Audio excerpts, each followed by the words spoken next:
Welcome, everyone, to the Tuesday night live stream here on Kicking the Seat. Typically, we look at brand new films out in theaters, but we're doing the exact opposite of that. We are flashing all the way back to 1959 to William Wyler's Ben-Hur, starring Charlton Heston.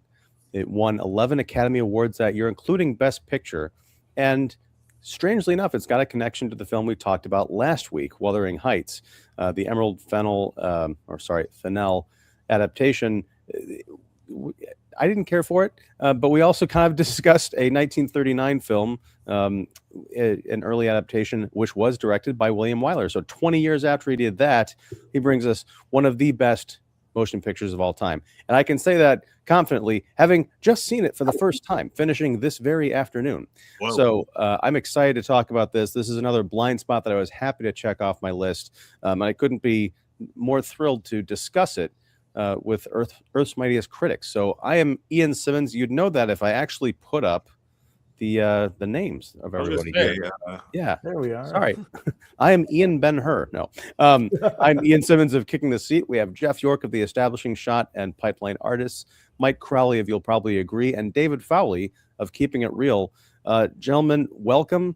I'm very happy to talk about this movie tonight. And also, I'm happy because I got to see this on a really cool new 4K transfer, courtesy of Warner Brothers, which also, this is, WB gets a lot of crap sometimes because their discs are hit and miss.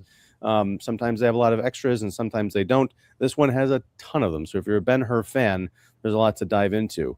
They also came out with recently All the President's Men on 4K, which is a bit more of a grab bag, I guess. But you could check that out too. And Pat McDonald and I actually discussed that on an episode of There's Nostalgia Like Nostalgia years ago.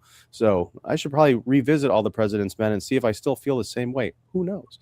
But we're here to talk about a different movie, a historical epic, a biblical epic, which, frankly, I knew nothing about this movie going in, so I had no idea that it was, in fact, a biblical or biblical-inspired epic, and it surprised me. Jeff, you had mentioned one scene kind of in passing, and you told me what happened in it or what the point of the scene was, but I wasn't prepared for when that scene actually showed up on my screen. And that was some of the most powerful 3 minutes I think I've ever seen in any film. And it has nothing to do with the world famous chariot race. So we're going to get into all of it tonight here on the show. We will be talking spoilers, and also we're going to be taking your comments and questions, but as unfortunately I have to do nowadays, I have a disclaimer about comments. Only respectful and or relevant comments will be read on the show. If you're dropping in to troll, insult, or post nonsense, don't waste your time. We won't be wasting ours. And I must remind you, these are not the BAFTAs. So, Jeff. That was very Tourette's of me, wasn't it? There you go. Jump in, Jeff. Give us the synopsis, if you would, if you can. Don't go on for 3 hours and 45 minutes as this movie does, but the condensed version of Ben-Hur. Shouldn't we start with an overture? Dun, dun, dun. Oh, wait. Dun, dun, dun. Here, wait. Jeff, yes. Before we get into it, though, I'm going to put you all to the cinephile test. Who skipped the overture and the midsection? Are you kidding me? And who watched the entire film? Did anybody skip? No skipping here. I did. Awesome. All right. We get to keep our cinephile badges. Scores ever, but we'll talk more about that as we get into it. But long story short, or hopefully I can make this as truncated as possible, but technically this is a remake of the 1929 silent movie that Ian mentioned early on. And one of the assistant directors of that was actually William Wyler. So sort of coming full circle to become the main director of it. The screenplay was from Carl Tunberg, based on the best-selling Lew Wallace novel called Ben-Hur, A Tale of the Christ. And as Ian said up front, it stars Charlton Heston and Stephen Boyd, Jack Hawkins, Hea Harriet, and Hugh Griffith. The plot is basically in sort of old Jerusalem. Judah Ben-Hur, a wealthy Jewish prince and merchant, lives with his mother Miriam and younger sister Tirzah. They have a steward, and the steward has a daughter named Esther that they all live with, and they're pretty happy. And then one day, Judah's Roman friend from childhood named Masala returns to Jerusalem as the commander of the army, and he in full embraces Rome's glory and imperial power, even though Judah remains more devoted to his faith and the Jewish people's sense of freedom.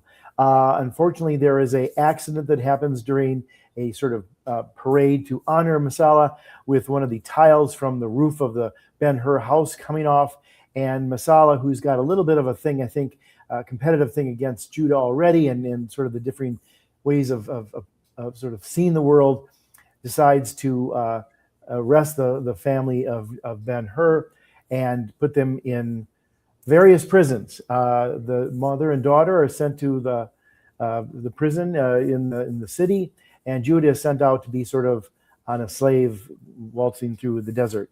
From there, it goes into many sort of different sort of set pieces and pieces of the journey of Judah Ben-Hur. Interestingly enough, though, if I was going to say, before you kind of get into what this movie really becomes about, is it's a little bit of a revenge tale, because we watch Judah in the normal situations, and we've seen plenty of adventure movies like this, not even that far off of, say, something like The Dark Knight or John Wick, where you might have somebody who goes out, and then how do they come back to sort of get back at the person who's given them this life of utter hell.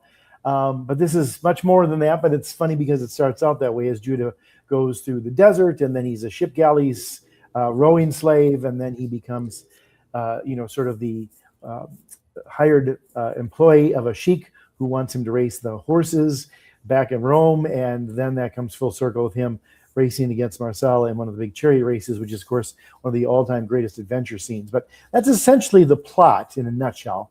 And from there on, I think we can hit the bricks, or hit the dust, as it were. Very, really well, concise synopsis there. You. Well done. One thing I want to pull over, we do have a comment. Oh no. Well, yeah. Maybe it's good. So Jimmy Myers, this is a good point. It's about the comments disclaimer. So no comedians allowed. Very good. That's not what we're saying. We're saying you can be funny, but you got to be on topic, and you can't be insulting either to the people on the panel or different groups of people, shall we say? Because in the last month or so, we've had some folks dropping in with some not very flattering things. But I think a good place to start here is the relationship between Judah Ben-Hur and Messala, because they were childhood friends, and they were kind of separated. And Jeff, as you mentioned, Judah is now a prince, and Messala is now, he's a tribune of Rome, and they are the exact opposite. They're about as far apart politically as you can get, especially because Rome, through the course of several speeches by several of these sort of lieutenants of the empire like to share, they are bent on conquest and assimilation, and basically the kind of the polytheistic boot of their own version of justice.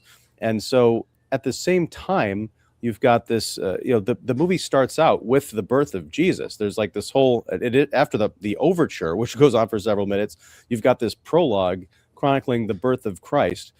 You've got one of the wise men, Balthasar, who shows up throughout the rest of the film. Mm-hmm.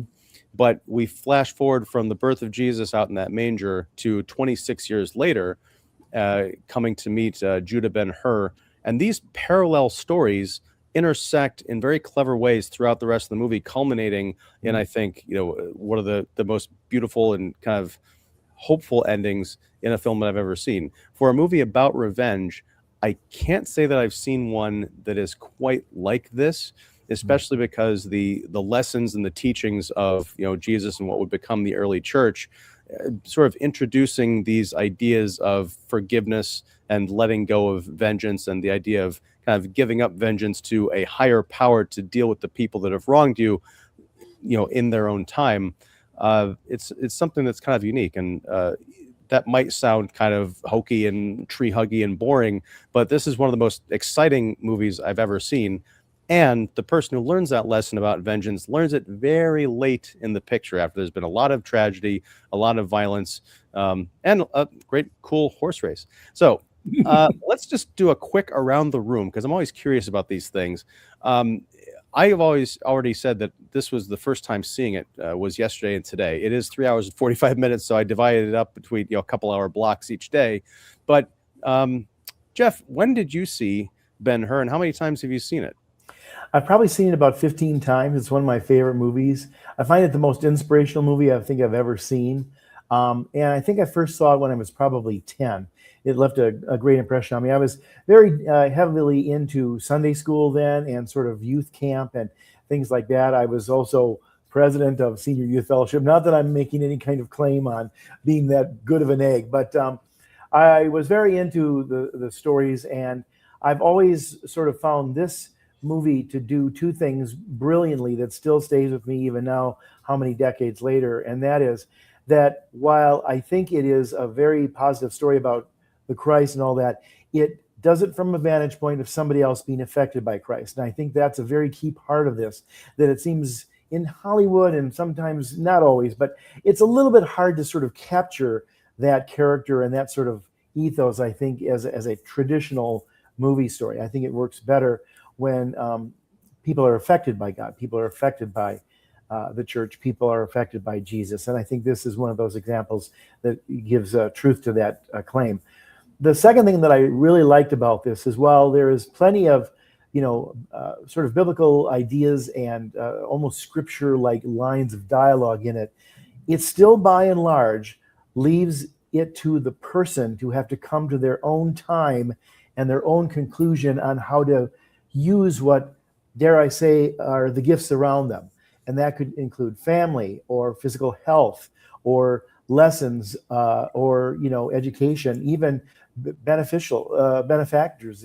There's two benefactors in here that are greatly helpful to Judah, and yet they don't help him entirely. It's still a journey. One is the Octavian off of the ship, played by the great Jack Hawkins, and then, of course, the Sheik, who hires him to be the chariot race.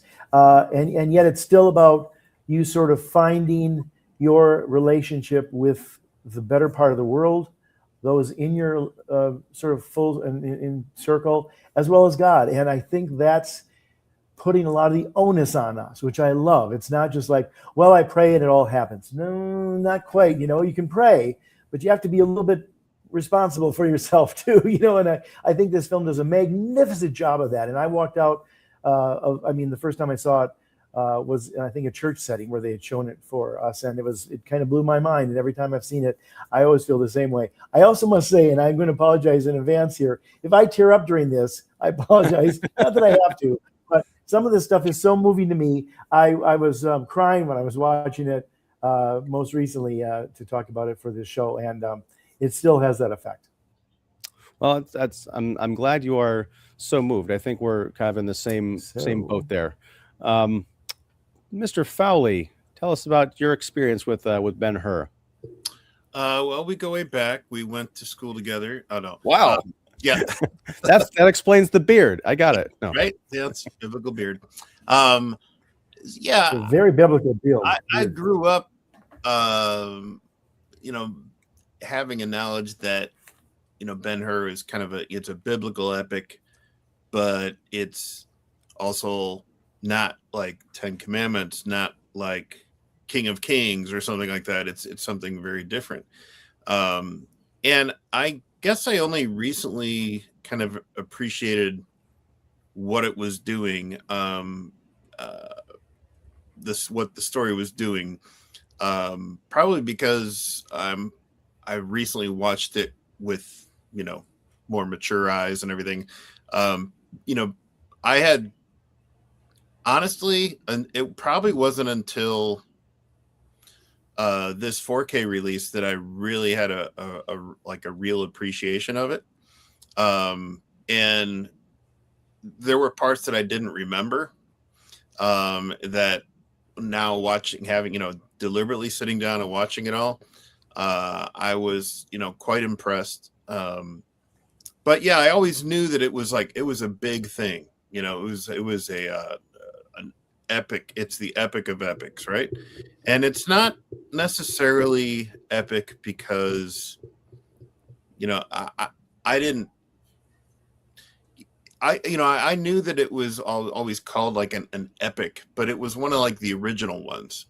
Okay. So, obviously you look at the chariot race and you could easily look at the pod race, Phantom Menace. You look at, So many, this movie was very influential on so many other movies, even like Ridley Scott's Gladiator. So to watch this being the original one and then to see what it does with the story of Christ is really clever and inspiring and totally not preachy, which is really cool. And I think, I would love to see, like, this 4K is really impressive. Like the colors pop, it's just kind of crystal clear. It's pristine. The sound's great. And I hope that it gets more people watching it. Like, I was watching it at home and my wife was like, "What are you watching? Some old movie?" I'm like, yeah, it's like, and she, I don't think she even knew that Ben-Hur is basically also telling, the story of Christ in a roundabout way. She had no knowledge. And so, growing up, like I said, I caught parts of it, like, on the ABC movie of the week or weekend movie where they showed. My gosh, was that a week-long thing or what? They used to do it at like Sunday. It was often shown on Easter. It was often shown on Easter, and sometimes it was like Sunday and then Monday night or something, and then, or it was like, family classics, and it was like all day Sunday afternoon with Frasier or something.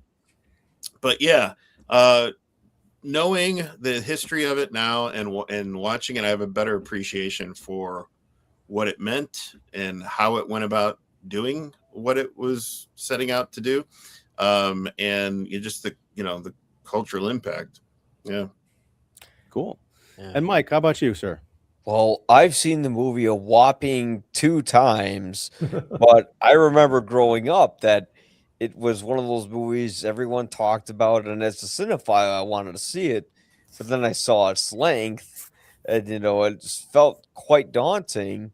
And then eventually, I just due to happenstance of not having seen a particular film, watching it for the first time, and it's incredible how it holds up because it's a biblical movie that. It doesn't matter how you feel religiously. It's about the lessons that it teaches that makes it so endearing. It's about how Judah Ben-Hur is a man who reaches out to other people. And that's why Jesus reaches out to him and gives him water so he can go on and this and help other people and save his family and and the amount of acts this movie goes through is incredible because the movie is almost 4 hours, 3:45, and and it doesn't feel like it drags. Like there's not a single scene where I'm like, okay, they could have trimmed this, or okay, I already got what this point was. Each scene works beautifully. Like this is the movie that is the epic that actually saved MGM Studios when people were gonna go watch movies on television and they weren't going to the theaters as much. Like this was a reason to get butts back in the seats because you do not see something of this scope on the small screen. Even today, I want to see Big Hur on the big screen. I never have. And of course, that movie, even the lettering, you got to see the thing on the big screen. So when it comes to movies that not only balances scale, but character and message and structure, it does it all perfectly. Like this is the Oscar movie that Oscar movies aspire to be. And of course, many fail. Like the closest thing my generation got to Ben-Hur was Lord of the Rings. And now, of course, they're doing whatever with Lord of the Rings, and there's the whole Hobbit thing. But, that's just how sequelization works.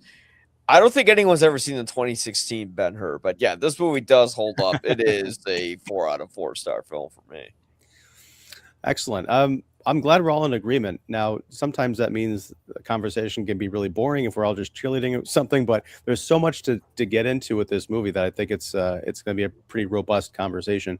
I've not seen the 2016 remake either. I don't know how you remake this film without a considerable scale, budget, effort, star power. It was directed by the same guy who directed Mercy that came out in January. That's right. I remember. Okay, because when that was, I haven't seen Mercy and I haven't seen the other Ben-Hur, but I remember that being brought up in relation to that movie. So, wow. Mercy. Yeah, that's the chimp one, right? The chimpanzee or something. That's Primate. Primate. Oh, Wait, oh, Mercy was Mercy. Okay, Chair.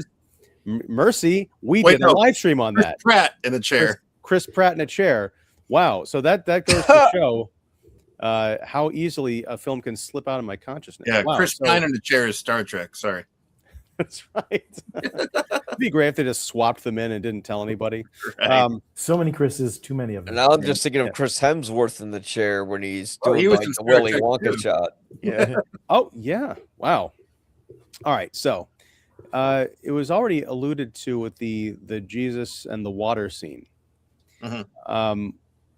When Judah Ben-Hur is exiled into slavery and he's crossing the desert on this giant literal chain gang, and they stop in a town, and we see just from his back, we never see Jesus's face. We always see him either from the back or from if he's facing us, it's from the extreme distance, or there's a really poetic moment of him when he's basically on trial towards the end, and this shaft of shadow is just like coming across his face and you can't see anything. But we see him sort of in his workshop, and he notices, hey, there's this group of prisoners coming through the town, and we're watching them pass through his window, again, through his workshop. He goes out to help Ben-Hur because he has fallen down out of exhaustion and thirst. Everybody else on that chain gang has gotten a ladle full of water, but he has refused because he, ticked off the wrong guy who happened to be his former best friend. So as he's laying there, in the sand, Jesus comes up with this ladle of water and gives him drink. And it's a double whammy of a scene.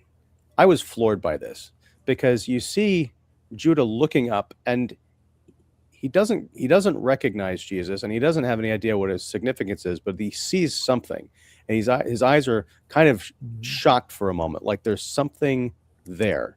And then the Roman soldier who'd been leading this caravan of prisoners comes up basically to say, hey, I said no water for that guy. And then we see Jesus stand up full into frame, and we see the soldier kind of smaller in the frame, and he looks. And the closest I can come to it is when Tim Roth sees the suitcase at the end of Pulp Fiction, and this gold light's coming out of it. And first he's shocked, and then his lip starts to quiver, and he just says, it's beautiful. And then he shut the case. That was the look on that Roman soldier's face. He was awed, confused, a bit scared. And then he started like looking around like, what was I doing? But Jesus just stands there. He never backs down, doesn't say anything. And the reaction of the actors who do see that face really sells what that means. And that's what I was talking about. Like this moment floored me. I'd not seen something that powerful and that subtle. Because today, of course, you're going to see his face. You probably have like laser beams shooting out of his eyes or something, falling on the ground and crying. But no, it was all very, very subtle and very cool. Think of how hard it was as an actor to do that note. Like, okay, you're seeing Jesus, now go. Like, that's hard to do. But see, I don't know what it says in the script, but my guess is what was probably intended for that, and I think what is certainly what William Wyler directed both gentlemen to do in responding to Jesus is there is a purity, and maybe there is a perhaps a kindness. No matter, there is a strength to this person's face and conviction in what he's doing that is transmitting, almost like a ethereal kind of warmth or something that the person can't qualify because they probably haven't seen it quite done that way or coming from a man's face that way. Who knows what that looks like? It's up to us to sort of fill it in ourselves. But that was also where I knew this was going to be a great film, and where William Wyler's direction was really something to be talked about. Grant you, the second unit really took over during most of the chariot race and some of those kind of adventurous big mise en scenes, or whatever you want to call them, sort of taking place, set pieces. But I think where Wyler does such a great job as this is he chose not to show Christ, not to assign an actor to it, probably with the idea that no actor could probably live up to trying to convey in our minds and millions of minds what that face may look like, even if we've seen it portrayed in paintings and such. The other thing I love about it, and you hit it, Ian, is that key moment where, this Roman, leader is, strutting around. I said, no water for him, all this kind of stuff. And then he's, about to bark at Jesus, and Jesus stands up in the frame, and the camera goes up with Jesus. So, the guard is over here small, and he just fills it. And it's just kind of the majesty of the better argument, right? Sort of eclipsing the frame, eclipsing this small man and making him even smaller. I thought that was such an incredible, simple, yet incredibly camera move that the director and the cinematographer worked out.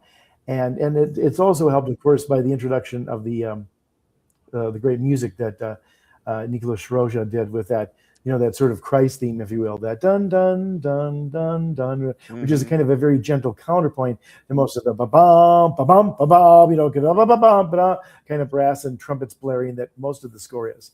But in that moment, it becomes almost like an angelic choir. Yeah.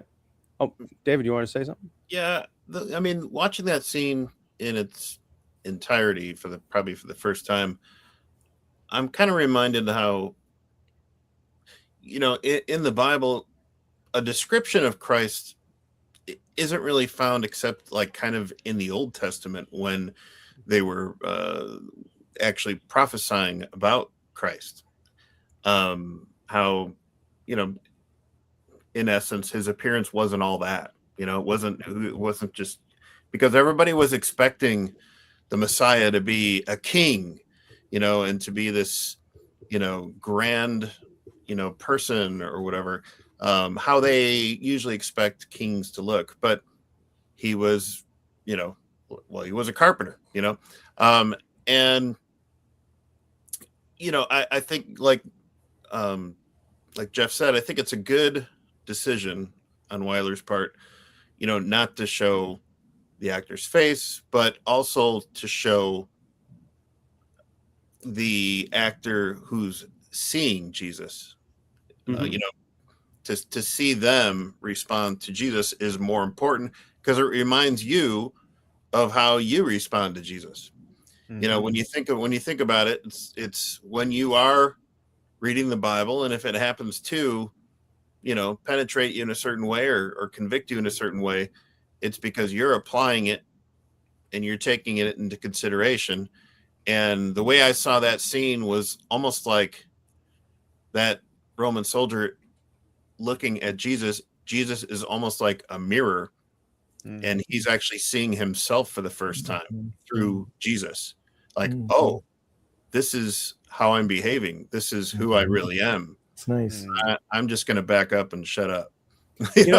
That's very interesting because it kind of relates to something I think Jeff was kind of alluding to, which is what is this guy doing? He's denying water to a guy that he's trekking through the desert, which is one of the most unforgivable things you can do. And like, what kind of person does that?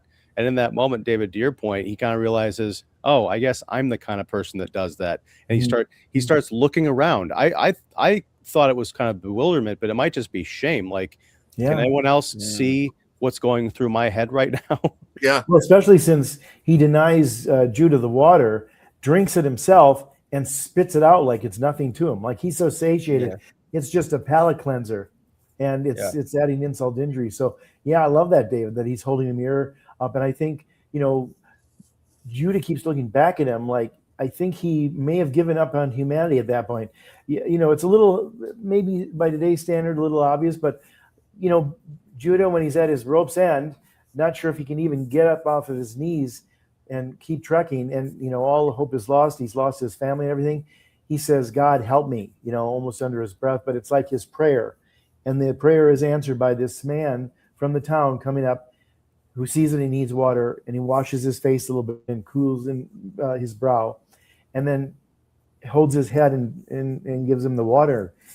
and it's really careful. I mean, it's very caring. It's not just, well, here, drink this. He's helping him in so many ways, and he keeps looking at him. And I think he had almost given up on kindness in this brutal, unforgiving world where a simple mistake of leaning against the tile of a roof, is somehow an assassination attempt at Masala down below and then the Roman guard.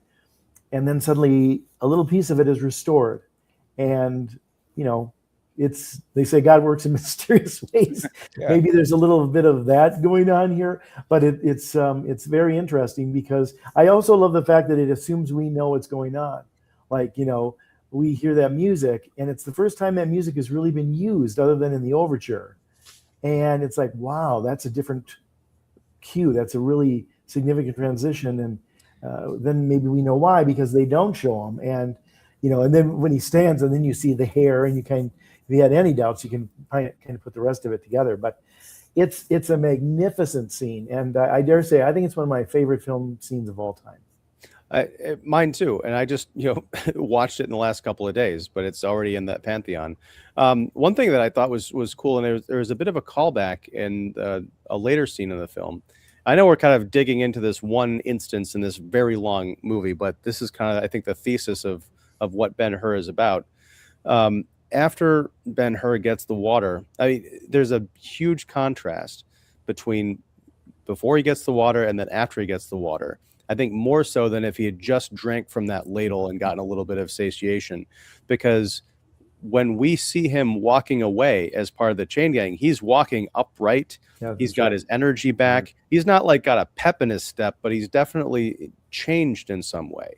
Yep. And later on, spoilers, folks, the banner's down at the bottom if you haven't seen this movie, which you should. Ben-Hur ends up at the crucifixion. He witnesses the trial. He follows the kind of procession through the streets. And at one point, he sees Jesus stumble, and he gets a good look at him because he doesn't. The audience has the benefit of knowing the significance of this man, but Ben-Hur doesn't. He keeps hearing rumblings about, oh, there's this crazy rabbi who's going around preaching about forgiveness and how there's only one God and all this other stuff, and we can be, free through love. But he's got his own stuff going on, so he's on his own vengeance quest. When he intersects with Jesus on that trip, or not trip, but that journey with the cross, he sees his face. We don't see his face, but he says, I know that man. Yeah. And then Jesus falls over, and Ben-Hur is like right next to him, and he gets kind of pushed back by one of the Roman soldiers into a giant container of water, basically. And he's like, that's it. That's the guy. And he brings out the ladle to him, and Jesus drinks the water. And a similar shot, when Jesus is walking back up that hill, he's resumed his way. Of course, he's still beaten and bloody and whipped all to hell, but he's walking taller. He's not crumbling. Now, they haven't put the cross back on him yet, so that might have something to do with it, but it does speak to that sense of, oddly, he is also renewed by the person that he helped renew. It's like poetry; it rhymes. We've made one Star Wars allusion tonight, and if I had to describe Ben-Hur to someone who has never seen it and probably wouldn't watch it because it's from the 50s, it's like the Prince of Egypt meets the Phantom Menace by way of F1 with a little bit of Revenge of the Sith and a touch of Pulp Fiction, as we've already described. Wow. Now I want to get into the Revenge of the Sith thing, because I feel like George Lucas made 3 movies that were basically just Ben-Hur in space, but not nearly as good. The death scene between Masala and Ben-Hur is Anakin Skywalker on the table. You were the chosen one. Anakin Skywalker was a slave, and at one point Ben-Hur is a slave. That's right, That's Mike. true. He was involved in a pod race. Yeah. Wow. Yeah. Here it comes. A soldier. Yeah. And But- Masala could have been better than he was. He had the chance to become a great leader, and instead he chose to become a petty, vengeful, awful man. And maybe right up until the end, he missed that lesson. He doesn't tell Ben-Hur, Judah, about his mom and mom and sister, to help him. He tells him to spite him, like, you thought they were dead. I banished them to the valley of the lepers, a fate worse than death. The battle continues, Judas. The battle continues, and then he dies. No, it's the race. The race goes The race, on. that's right. The race The race goes on. goes That's right. on. But I'm sorry. The battle essentially. But you're right. Maybe that's the tag for F2. The race goes on. And Well, you get Sonny and Cher to the race goes on. Anyway, he goes to his grave, still being petty, still fighting. The sword is still in his hand. Yeah. Well, what I And thought was cool about was that.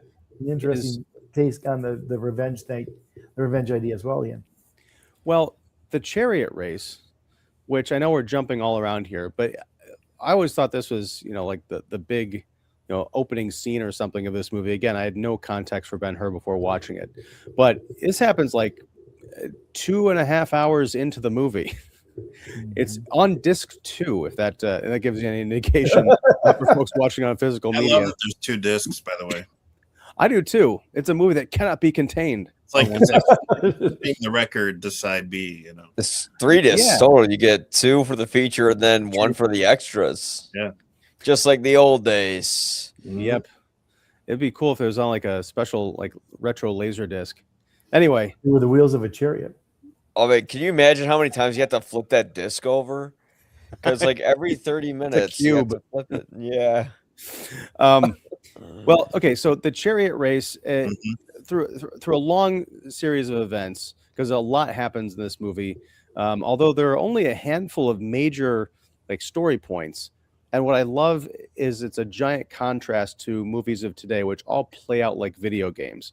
Okay, we got to go to this place to get this thing, and now we found it, we got to go get this thing, and it's just like side quest city. Ben-Hur unfolds with the natural narrative results of the inciting incident and the incidents thereafter. There's a whole subplot involving a leper colony that I did not see coming, and I think just you could look at it as like, oh great, it's one more thing to pad out this 3 hours and 45-minute movie, but it ends up underlining everything that's important about this story in a way that's completely unexpected and totally beautiful. But in terms of the chariot race, Ben-Hur, in his slavery, he spends 3 years as a rower on this ship for the Roman Empire out in the sea with like dozens of other men. They're shackled at the bowels of this boat to their oars, and there's a sub level for when one of them gets tired, they bring someone up from the pits of that ship. Bro to got in replace shape. them. What's that? Bro got in shape. Totally did. And the captain of that vessel was he sits in a chair and watches over all these guys as they're just killing themselves. But he just looks at Ben-Hur, and Ben-Hur is staring and like drilling holes into this guy's soul with hatred and vengeance. And we find out later that he's thinking of Masala with every single stroke of his oar. The ship gets attacked. There's a giant war, and the captain Quintessarius. Yeah. He unshackles Ben-Hur for whatever reason. It's not really clearly stated aside from divine providence. So Ben-Hur is able to break free, whereas his compatriots are shackled to the boat. He gets the key. He starts freeing people as the water's flooding in, and then things are collapsing all around them, and stuff's catching on fire. Ben-Hur and Quintessarius get on a makeshift piece of wood, like driftwood, and they're saved. They're fine. Quintessarius gets back to Rome with his new best friend, and says, "You're going to be my champion chariot rider." And we flash forward some amount of time. Ben-Hur is now a champion horse rider. He's done 5 competitions and won all of them, and now he's got a new one coming up against his old friend Masala. Well, we also have to mention that within that time period, he was also adopted by Arius. That's true.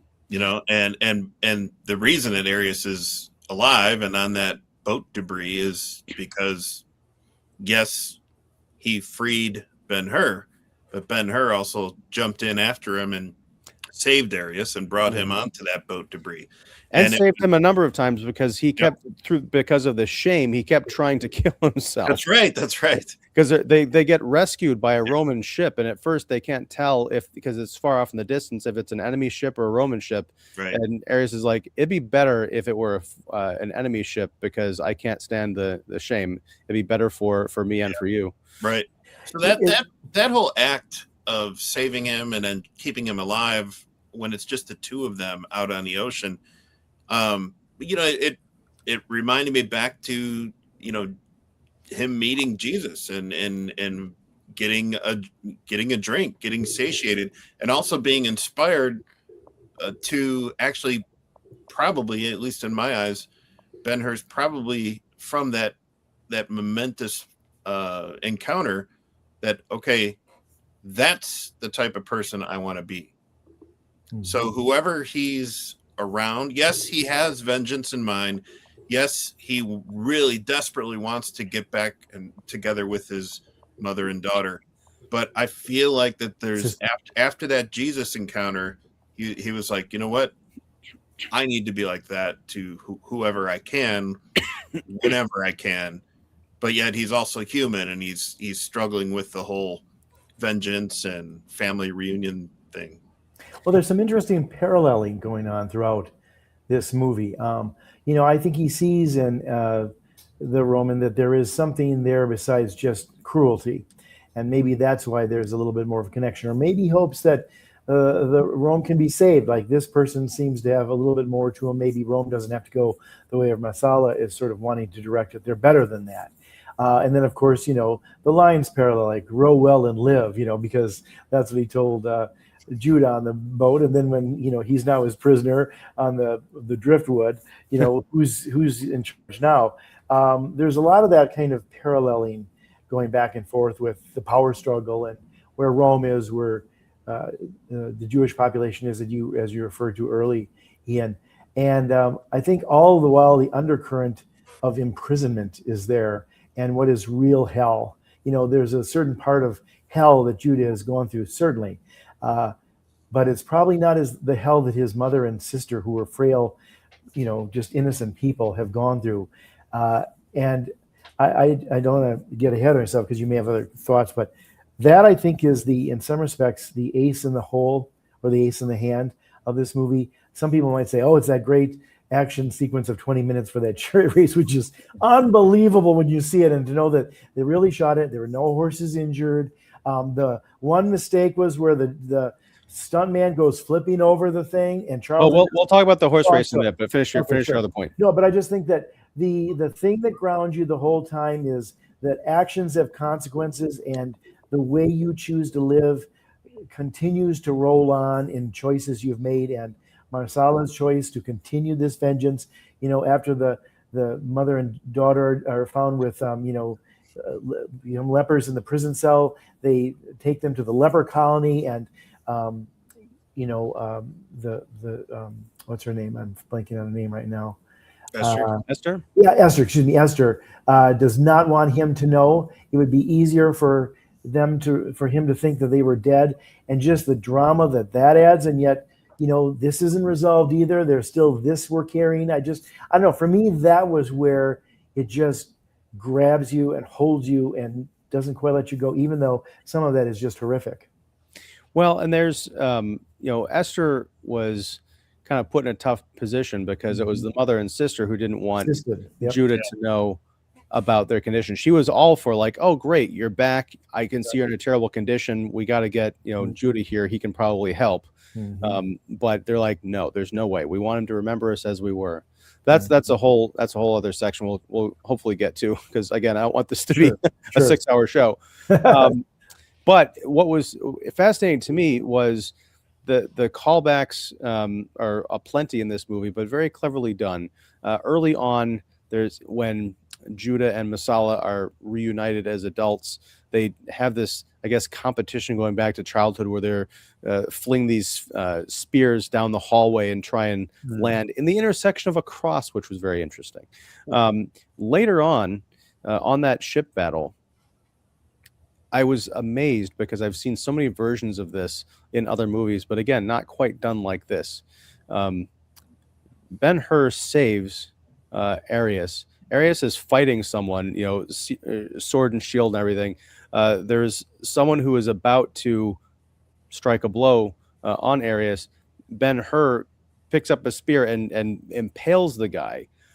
Arius doesn't seem to notice. Now, granted, he's fighting like two other people as this is going on, but there's not a moment where Ben-Hur says, "I saved your life," or Arius looks up and says, "You saved my life." No, it's just something that the audience is aware of and Ben-Hur is aware of, but he doesn't use it as a point of advantage, even though he very well could have, or maybe he didn't think it would make a difference because this guy was a jerk. He didn't know there was more to him at that point. But anyway, flash forward to this chariot race. There is the guy that Jeff, you mentioned before I think we started talking. The actor Hugh Griffith played Sheik Idarim, who was he's a character, all right. Yes. One bit that the kids might kind call of the comic relief, if you will. Right. He was an actor who was playing a Middle Eastern sheik. I do not know that he was of that heritage because he was very clearly wearing crazy dark makeup. Yeah. To the point where it becomes almost comical to see from scene to scene. Like sometimes he's a shade lighter, sometimes he's a shade darker. The stuff on the cheeks and the forehead does not match what's going on underneath the beard, which is, it's just strange to think about because this isn't a situation where all the people of color in the background are all in like blackface or whatever. It's a multiracial kind of background cast. It's just that the speaking parts, the big meaty roles, because this is 1959, they're not going that way. At least I assume that's the reason. I could be wrong, but this guy, he befriends Ben-Hur because he's respects him as a championship racer, and he even helps him get some revenge on Masala by convincing Masala and his Roman compatriots, hey, want to place some bets on this race? 4-1, and we're starting off with 1,000. So that's all. It's all beautifully set up. Also very much in the vein of Phantom Menace. But when we get out onto that race, we've got Ben-Hur with his beautiful, pristine white horses, representing maybe like the dove or the purity of the Holy Spirit. And then who do you have? You've got Masala showing up with his jet black steeds, and he's got a chariot that is red and black. And he's just chariot. What's that?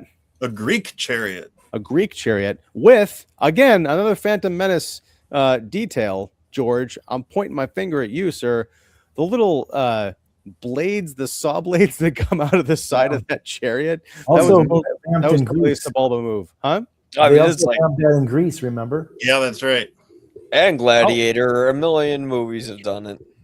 And Bugs Bunny. Oh.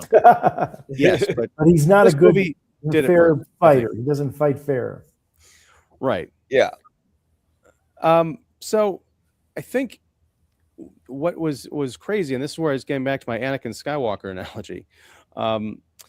There's very clearly this good and evil, this God versus the devil kind of race, and at the very throughout the course of this, it's very neck and neck. As you mentioned, Jeff, there was apparently a horrible incident with a stuntman. It's jaw dropping watching this because it doesn't look like a whole bunch of blue screen or projection or anything like that. They are on a real. Was this a set or was this a location? I don't. Where did they film this? It was a set and a location. Okay. Yeah, it was filmed in Cinecittà, where whatchamacallit, the famous Italian director made a lot of his movies. Mastroianni? Yes. Yeah, no. And they actually built up this entire sort of Colosseum for this scene. Fellini. And they had Fellini. Sorry, they had two different crews that were like sort of in charge of actually storyboarding and creating it. Wyler was smart enough to say, I don't do action, so I'll let these action people show me what you're doing. And they did it and it worked out well. But I just wanted to say there was a scene where they were filming and whatever, there was a bump or something, but the stuntman was popped over outside of the chariot onto the front, and they yelled cut, and apparently Wyler and Heston said, we should use that. That's so happy accident, as they would often call it in our business, or the movies today. When something happens, it's a nice little gift of unexpectedness. And I guess it was Heston who came up with the ideas like, well, what if Ben-Hur just climbs back into it, and you have this big dramatic moment where he climbs back in? So they were able to use this great accident. Great editing. The stuntman did not get hurt. It was wonderful editing. That was one of its 11 Oscars. And it just makes it all the more authentic. And, there's not a lot of sped up film there. You can see it just a little bit in one or two places, but by and large, they managed to choreograph it so it doesn't look like it's too out of sorts. And it's also amazing too. This is the restraint of Wyler. It's very little score during that. The actual sound effects and the sound design of the audience and the crowd and the horses and the rolling wheels and stuff. That is the soundtrack there, and it's not overly enhanced by an underscore. And the beautiful thing is, if you watch this like on a surround sound, you can hear those chariots and that crowd through each speaker, and it's something that you'll get with a big screen experience that you'll never get on the little screen. But they do a great job with this 4K disc. But the funniest thing is that movies since Ben-Hur have felt like a downgrade. Like if you look at the chariot scene compared to even the scenery in Gladiator, it's not as good. Although Gladiator is all right, but then look at Gladiator 2, and just, once you get into the shark tanks and all that shit, I'm sorry, all that stuff, Well, I mean, that's the thing is it's because of the time. I mean, they didn't have computer generated effects back in 1959. So it's quite ambitious to say we're going to film a chariot scene and we're going to do it with real horses, real actors. One of the great things, I know we keep talking about the 4K, but I think it really is, it underscores how great a job on the restoration WB did with this, because at no point does it look like, oh, I'm watching an old movie. It looks, aside from the actors of that time sort of had their own unique look. It's kind of hard to pinpoint. They look like classic Hollywood actors, so that's a little bit jarring. But otherwise, it looks like it could have been shot today. And so when you see Charlton Heston, whipping these horses or trying to get them to move, and he's Ben-Hur is up against Masala, and you see the rigged blades like tearing the chariot wheels to pieces. You're like, how am I? It's so well put together. You're wondering, how am I watching this? How did they get the cameras to like weave in and out and capture all of this? Because there are huge cameras at that time. It truly is movie magic. But even if you're not watching it from a cinephile's analyst point of view, it's still really thrilling in a way that it's kind of like the movie F1. It's like, yeah, they're driving around a track in circles. What's the big deal? They're kind of doing the same thing in Ben-Hur, but it's constant action, constant danger. And I'll say, when Masala gets taken out, he gets wrecked and trampled. And when he's like just laying in the dirt, I thought for sure that they were going to come around the bend and just like run him over one more time for good measure. But it's Wile Coyote. Right. Back up that car. Then one of the horses pees on him. Yeah. that was probably in the 2016 version. I wouldn't be surprised. But it's the Naked Gun version. Yeah. Oh, there you go. But when we get to see him like laying there in the dust, and the actor like lifting his head just barely, and you're wondering, is this his death scene? No, his death scene comes later. He's in a tent. All these people are attending to him. They're like, okay, we have to move you now if you're going to survive. We have to act, and they have to cut off his legs. And Masala's like, no, I've called for Ben-Hur. I'm not going to let him see me as half a man. I want to see him before you do anything. I don't care how long it takes. And Ben-Hur magically appears, and they have this final kind of confrontation, and it is very much an Anakin and Obi-Wan situation, to the point where what was the name of the actor who played Masala? Stephen Boyd, terrific actor. He's not burned up in the way that Anakin is, but he has that same kind of like black, charred, dirty look, and he's kind of bleeding in different places, and he's kind of like curled up like Anakin was, and he's going to have his one or both of his legs removed. There are parallels there, but I love that last line he delivers, "The race goes on." Mm-hmm. That's a metaphor. It's maybe ham-handed, but it's also kind of beautiful, because in that, as we established, he's wearing devil colors. He is representing the force of evil versus the force of good in that chariot race. And when he's talking about the race going on, that's Satan basically saying, you've won this time, but I'll be back. And you just wonder about the poor soul of that guy and what he's about to face in the afterlife. And his is really a tragic story, because he is a bit of a bastard, but you can see how, because Judah Ben-Hur loved him, throughout his life, and even to the point where they were having disagreements, he wouldn't give up on his friend until his friend actually betrayed him and sent him into exile. You have to feel like there's some, again, going back to the Star Wars analogy, some good in him. I can feel it. And I think that's ultimately what strengthens and sours Ben-Hur's quest for revenge, is like, if even the person I think is the best person in the world can turn against me, then what chance does anybody else have? Because he was the best, and everyone else kind of sucks. Yeah, I also think he starts to. Oh, go ahead, Kevin. If all Masala did was send Ben-Hur into exile, I think Ben-Hur could have handled it. But the fact that he sent his mother and sister away, and the fact that eventually they became ill and they were in the Valley of Lepers, that was really it for Ben-Hur. For him to do that to these people, the women in his life, who they did nothing to Masala, and especially because his younger sister really looked up to Masala. She was kind of sweet on him, Oh, sorry, go ahead. Yeah, no, I mean, I think that's the thing, is like, I think that Ben-Hur could have handled if it was just, if all this pettiness was targeted towards him, fine. But then you do that to my sister and my mom, I can't condone that. It's also, I think, the sign of a really great director, that the choices that often make a good film into a great film are such choices as this.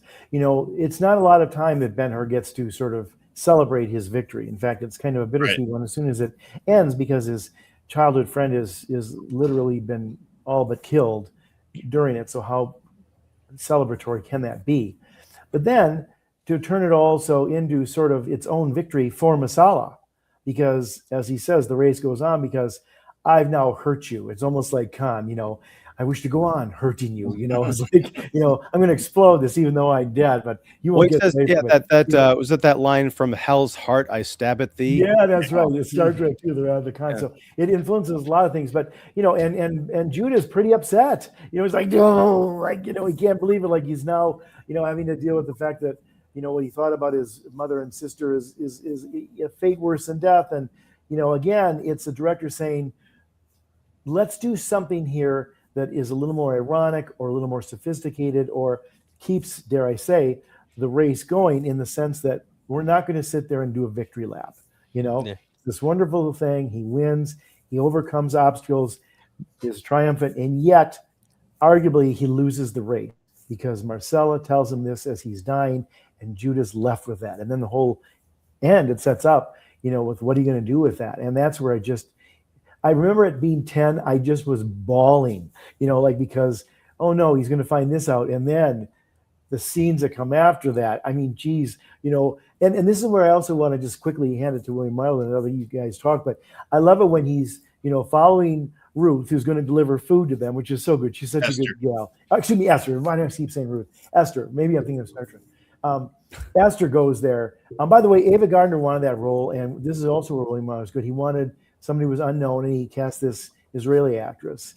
And I She's just think it gives spectacular. Yeah. yeah, spectacular. It gives a little more authenticity. She's not quite glamorous, she's pretty, but she's not Ava Gardner, the way that would give it a little bit of throw it off a little bit, I think. That's Haya Hararit. Yeah, that's right. And she was Yeah. yeah, that's right, Palestinian, and she was from making a living in Israel, and then she went to London and France and different places. But anyway, so he follows her, and she goes there, and he wants to go and see them, and she's like, no, you can't.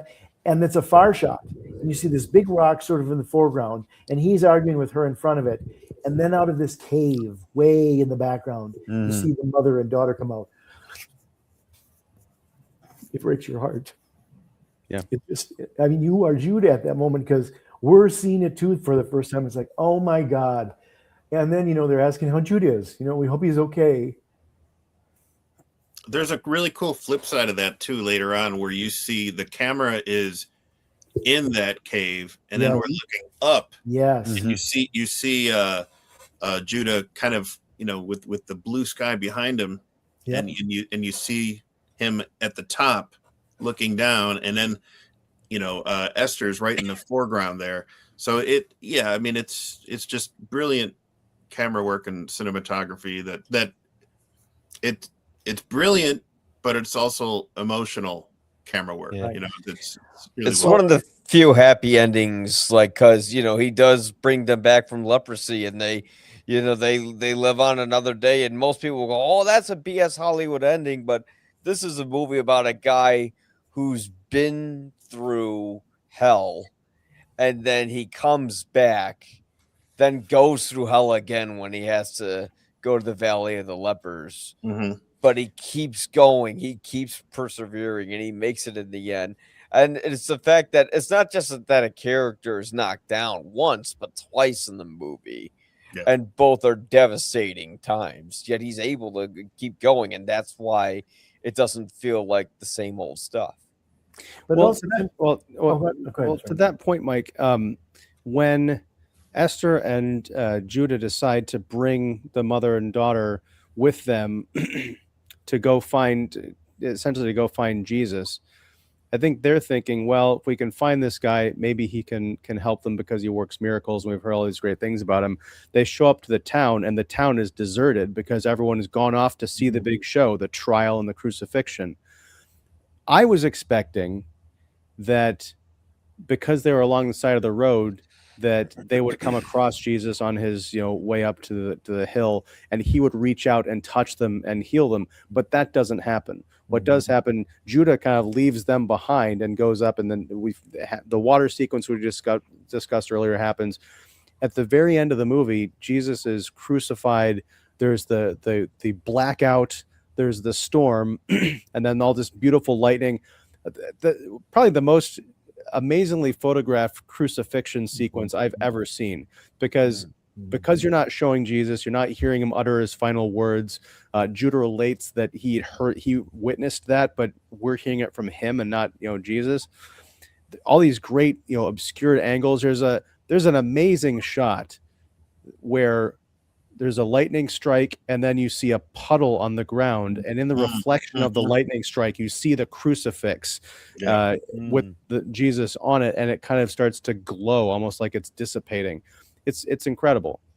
But at the end of this, blood traveling down from Christ's feet down the cross into the water. I mean, it's literally the cleansing of the blood of Christ, as it talks about, and that goes into the water, and of course, the water is just washing all over all of Rome at that time. So it's a metaphor, but it's a literal one, and I think that's where it's kind of those who believe in faith, will have their sins washed away and sort of in a different way. And that to your point, Mike, is sort of, well, I think you buy that because it's all about sort of this belief. That I also have to say just quickly, Ian, that I think it's extraordinary too, where Judah goes in there knowing that he will get leprosy. And that doesn't matter to him. And he picks up his sister, and she's like, no, don't do it. You're good. And he like grabs her and holds her like he loves her. And I think Mike said it earlier, and it kept coming to me. And I was watching this last time, and probably every other time I've watched it too, but I forget. It's this humongous epic, but it's the most intimate of epics. Yeah. I mean, those kind of things, they're just as impactful, I think, as that incredible chariot scene. Right.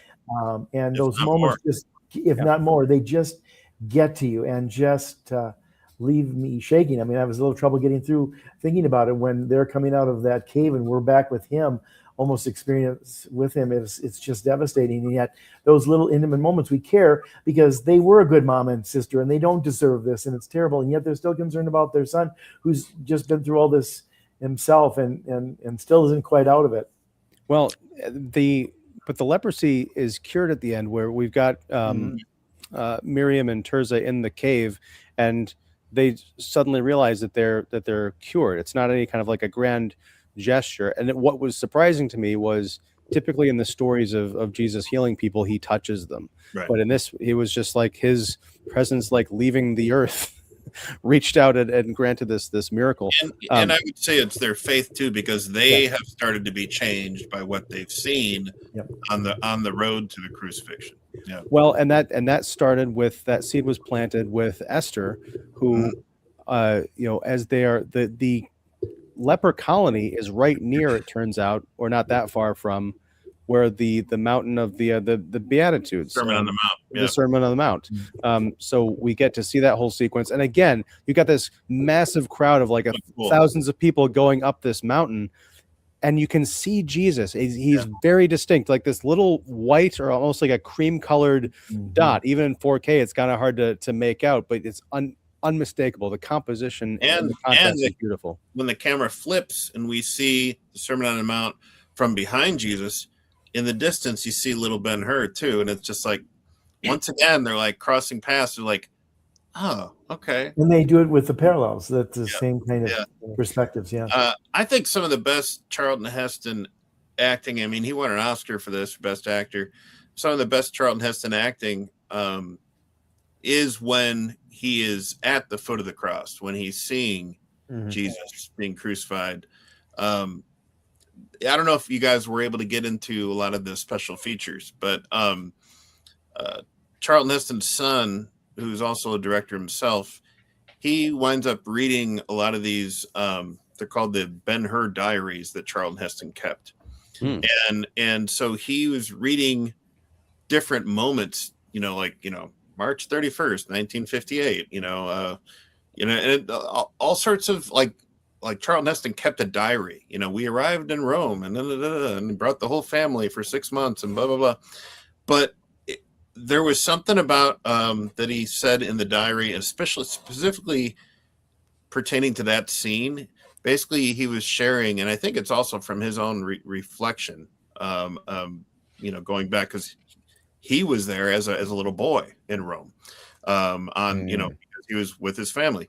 And he would also get a ride in the chariot with Charlton Heston, as did Heston's wife. But when he's reading those diary entries, the journal entries, and reflecting, he points out to that one scene. He's like, this is at the point, I think that this was maybe the last day or some of the last scenes that were shot overall in the total film. And he's like, this is my father at his most fatigued.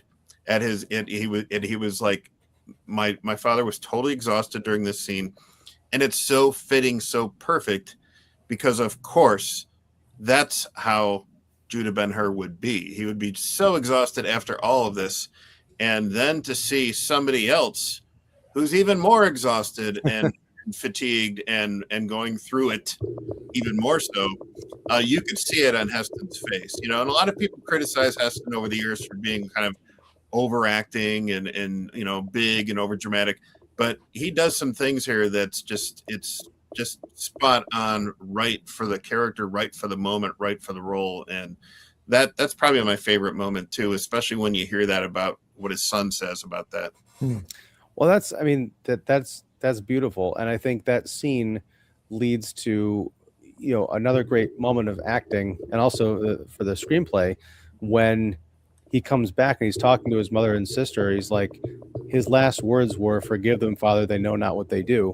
He's like, look, if that guy, kind of to your point, David, if that guy can forgive everybody for this show trial and for hating on him because he's trying to spread love and change people's lives, if he can forgive them for nailing him to a cross, then my petty beef about having to, be on a boat and losing my mom and sister who I've been reunited with, maybe I can put this behind me and just try and actually live a good life. I'm getting goosebumps.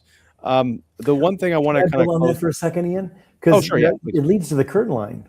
It leads to the last line of the film, which is Ben-Hur's Judah's line, and he says, and I felt his voice, take the sword out of my hand. That's the revenge movie. Finally, the sword is taken out of his hand, and he senses he has I have to fight this because I'm angry, and here's a man who went through all that and can forgive his enemies, and that took the sword out of his hand. I love that. It's it reminds us, oh, that's right, this is kind of a revenge film. Yeah. But he didn't win even after the chariot race. Now he's won finally by putting down the weapon. The one thing I want to kind of end on, it's a bit of a downer note considering all the positives that we've had, and it's not a criticism of the film, but it's the one what I'll call the horror movie moment in this film involving Miriam and Tirzah, when Ben-Hur is essentially like, all right, I want my mom and sister. We need to find them. And I think Masala sends for them. And he's like, where are they? Nobody knows because they've been locked away in the deepest, darkest dungeon for a long time. They go through this chain of people. They finally they find the jail where they're at. They find the guy who has the record and says, well, we can go down to this sub basement. If they're still here, that's where they'd be. Oh. And they make their way down there with the torch to this dank basement. They walk through a door. There's people calling out and pleading for water and screaming and crying. They go down past that and they find a guy who's like, are they still alive? He's like, yeah, they're still alive. Well, what do they look like? I don't know. I've never seen them. He only knows they're alive because someone keeps taking the food tray through the slot on the floor.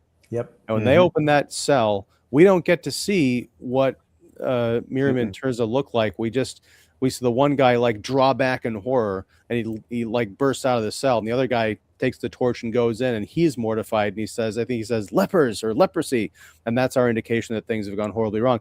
I thought that was where they were going to kind of leave it, but that opens the door to a great, this movie is a wonder, because that chariot race should have been the end of the film. And when you find out there's an hour left of the movie, modern audiences will start thinking, oh gosh, this is going to be Return of the King all over again with a whole bunch of false endings and filler nonsense. But it is some of the most powerful and creative storytelling in the entire picture, is how they redeem the tragedy of Miriam and Tirzah, and bring them out of leprosy and into the light and reunite with the family, and then finally ending up happy at the Ben-Hur homestead at the end.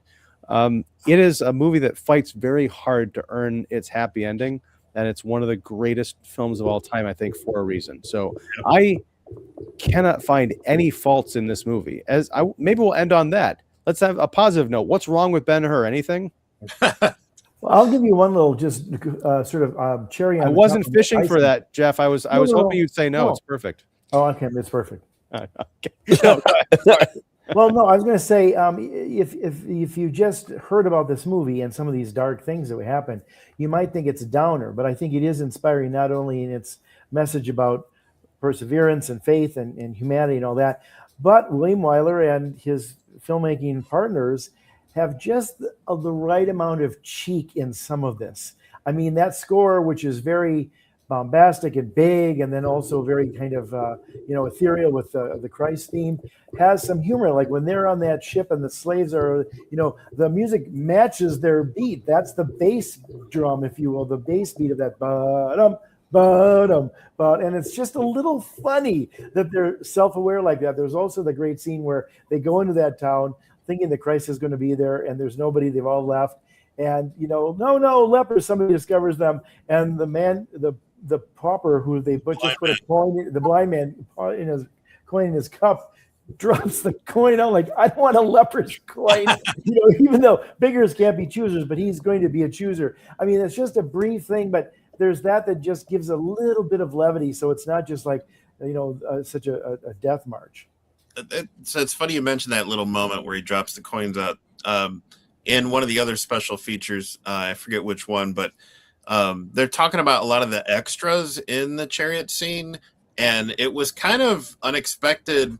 I mean, it was kind of in the script and kind of boarded out, but when all the extras came down into, the ground there where all the chariots are after Judah won, there's that quick scene, and it kind of reminded me of like the end of the Battle of Geonosis and Attack of the Clones. Is like there's this quick scene of this guy picking up Masala's helmet and like, woo, and he runs away with it. And they said that was not rehearsed at all. That was just an extra doing that. And like probably, somebody said like to this day, that guy probably still has the helmet in his family. It's kind of funny.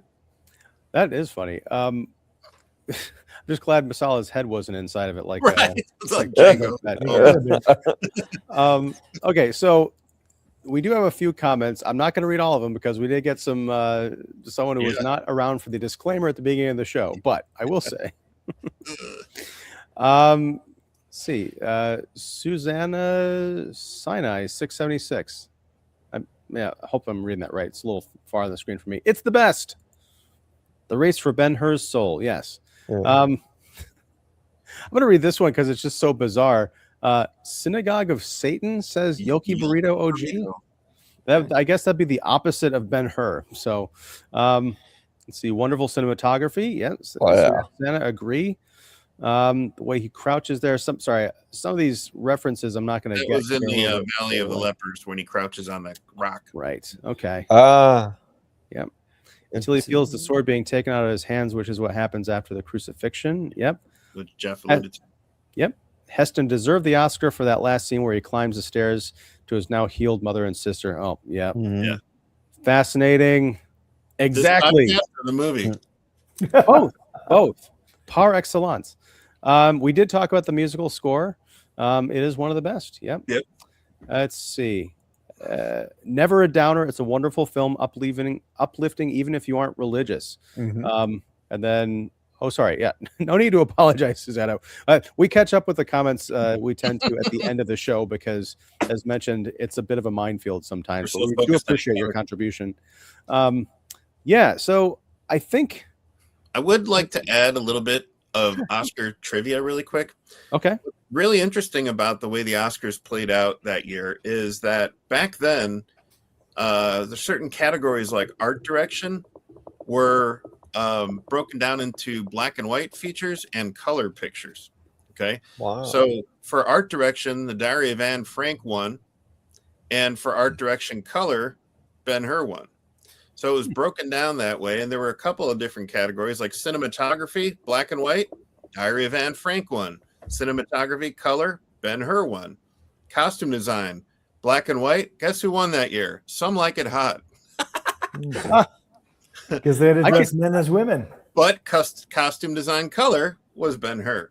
So it was really interesting the way it was certain things were broken down that way.